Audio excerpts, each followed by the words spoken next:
తెలుగు రాష్ట్రాల మధ్య నదీ జలాల వివాదాల పరిష్కారానికి కేంద్ర జలశక్తి శాఖ కమిటీని నోటిఫై చేసింది. మరింత సమాచారం మా ప్రతినిధి అరుణ్ అడిగి తెలుసుకుందాం. అరుణ్, కమిటీ నియామకంపై వివరాలు చెప్పండి. రెండు రాష్ట్రాల మధ్య నెలకొన్నటువంటి కృష్ణా గోదావరి జలాల వివాదంలో ఇరు రాష్ట్రాలు వినియోగించుకునే విషయం కావచ్చు, దాంతో పాటుగా ప్రాజెక్టులకు సంబంధించినటువంటి వ్యవహారంలో ఇరు రాష్ట్రాల మధ్య నెలకొన్నటువంటి వివాదాలు, వాటి కొనసాగింపుగా ఇరు రాష్ట్రాల మధ్య జరుగుతున్నటువంటి వాదోపవాదాలు, కొన్ని సందర్భాల్లో నాగార్జున సాగర్ ప్రాజెక్టు పైన ఇరు రాష్ట్రాలకు సంబంధించినటువంటి పోలీసులు ఘర్షణ పడేటువంటి వాతావరణం రావటం, ఇట్లాంటి పరిస్థితి నెలకొన్న నేపథ్యంలో కేంద్ర ప్రభుత్వం గతంలో ఇరు రాష్ట్రాల మధ్య ఉన్నటువంటి కృష్ణా నది పరివాహక ప్రాంతంలో ఉన్నటువంటి అన్ని ప్రాజెక్టులను కేంద్ర ప్రభుత్వం పరిధిలోకి తీసుకొస్తూ కేంద్ర ప్రభుత్వమే వీటన్నిటిని ఇకపై కొనసాగిస్తుంది, వాటికి సంబంధించినటువంటి మేనేజ్మెంట్ అంతా కేంద్ర ప్రభుత్వానికి సంబంధించినటువంటి ఏజెన్సీలు నిర్వహిస్తాయి అని చెప్పని గతంలో నోటిఫికేషన్ ఇవ్వటము, ఈ రకమైనటువంటి అంశాలపై ఇరు రాష్ట్రాలు కోర్టుకు వెళ్ళటం, ఈ విధంగా ఒకదానికొకటి కొనసాగింపుగా వస్తున్నాయి.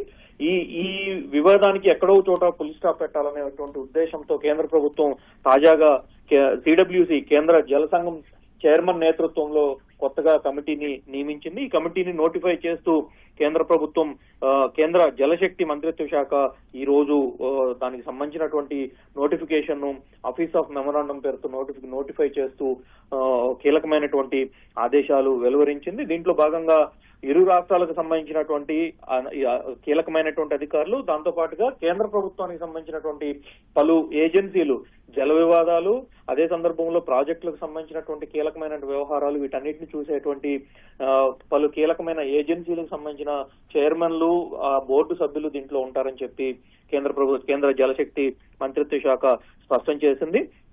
దీంట్లో భాగంగానే జలశక్తి కేంద్ర జల సంఘం సెంట్రల్ వాటర్ కమిషన్ చైర్మన్ నేతృత్వంలో ఏర్పాటైనటువంటి కమిటీలో ఆంధ్రప్రదేశ్ నుంచి special chief secretary water resources, అదేవిధంగా జలవనరుల శాఖ సలహాదారు, engineering chief, irrigation engineering chief, దాంతో పాటుగానే వాటర్ రిసోర్సెస్ సంబంధించి ఇంటర్నల్ వాటర్ కి సంబంధించిన చీఫ్ ఇంజనీర్ కూడా ఉంటారు అని చెప్పి ఈ ఉత్తర్వుల్లో పేర్కొనడం జరిగింది. దాంతో పాటు తెలంగాణకు సంబంధించి కూడా adviser government irrigation and water resource అంటే జలవనరుల శాఖకు సంబంధించినటువంటి అడ్వైజర్, సలహాదారు, వారితో పాటుగా జలవనరులు తెలంగాణ ఇరిగేషన్ కు సంబంధించినటువంటి ప్రిన్సిపల్ సెక్రటరీ, స్పెషల్ సెక్రటరీలు, వీరితో పాటు ఇరిగేషన్ కు సంబంధించినటువంటి ఇంజనీరింగ్ చీఫ్ కూడా ఈ కమిటీలో సభ్యులుగా ఉంటారని చెప్పి కేంద్ర జలశక్తి శాఖ స్పష్టం చేసింది. దాంతో పాటుగానే Krishna river management board chairman, Godavari river management board chairman, national water development authority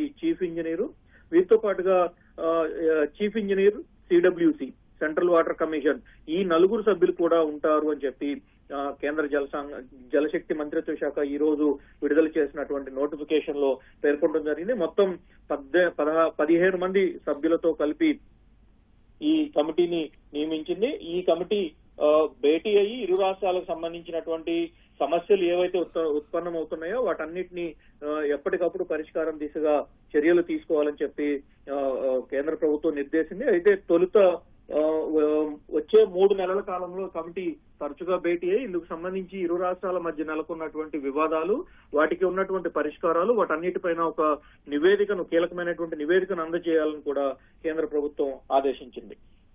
ధన్యవాదాలు అరుణ్.